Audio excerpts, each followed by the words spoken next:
Hello guys, কেমন আছেন আপনারা? আশা করি আপনারা ভালো আছেন। আপনাদের স্বাগতম আমার নতুন ইউটিউব চ্যানেলে। Please subscribe my channel. আজকে আপনাদের সামনে একটি বিষয় উল্লেখ করব। আমি আপনাদেরকে একটি সমস্যার সমাধান করব।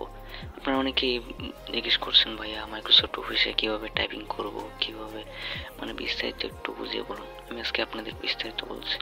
প্রথমে আপনারা কর্নারে চাপ দিবেন, একটা কর্নারে চাপ দিয়ে ভেতরে ঢুকলেন।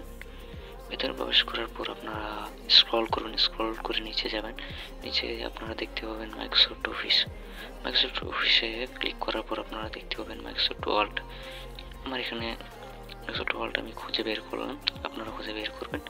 ওটাতে প্রবেশ করার পর আপনারা এখানে দেখতে পাবেন অটোমেটিক একটা নিউ ব্ল্যাঙ্ক ডকুমেন্ট পেজ চলে আসছে।